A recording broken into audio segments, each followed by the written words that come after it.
So here we have the Nissan Juke automatic on a 67 plate. I'm going to start off by showing you around the outside of the car, and then we'll hop in and run through some controls on the inside.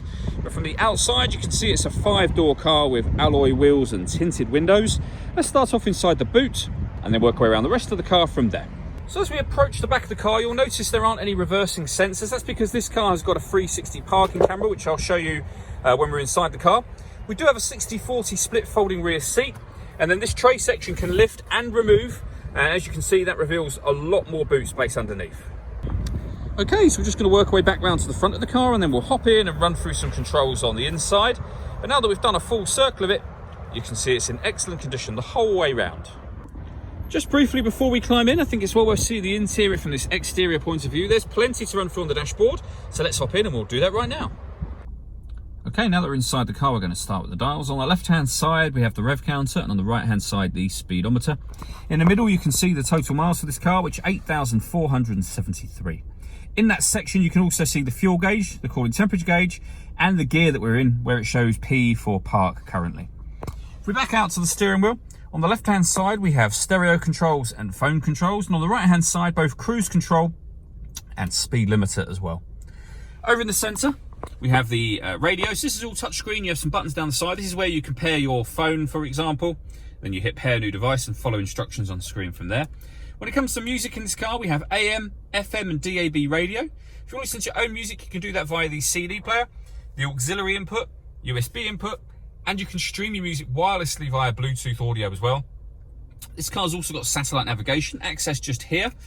There's a full video that shows how it works on both our website and also on our YouTube channel as well. If we pop the car into reverse, you'll see we have a reversing camera there and a bird's eye view image of exactly where the car is parked right now. A bit hard to see because of the sunlight, but you can see those yellow markings where I've parked the car just to the left there. And it goes a couple of steps beyond that. If we press that camera button, we have a front facing camera and that same bird's eye view, or a front facing camera and the front passenger side wheel.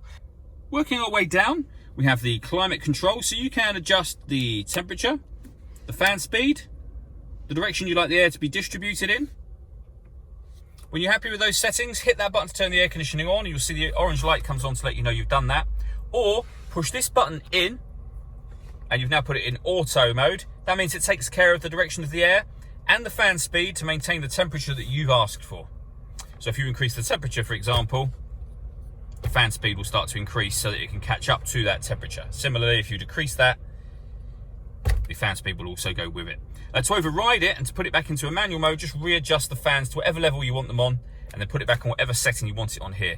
This screen also doubles up as the driver mode screen, so you can put the car in normal, sport or eco. Whatever mode you put it in, you're affecting the engine, the gearbox, the steering and the climate control. Beneath that, we have the USB and auxiliary input, a 12-volt charging socket, the gear lever for the fully automatic gearbox, and then all the way back under the central armrest, both driver and passenger heated seats. All that leaves me to say is thank you for taking the time to watch this video. If you'd like to come and see the car in person and have a test drive, please feel free to call any of our MJA sites. We'd love to hear from you soon.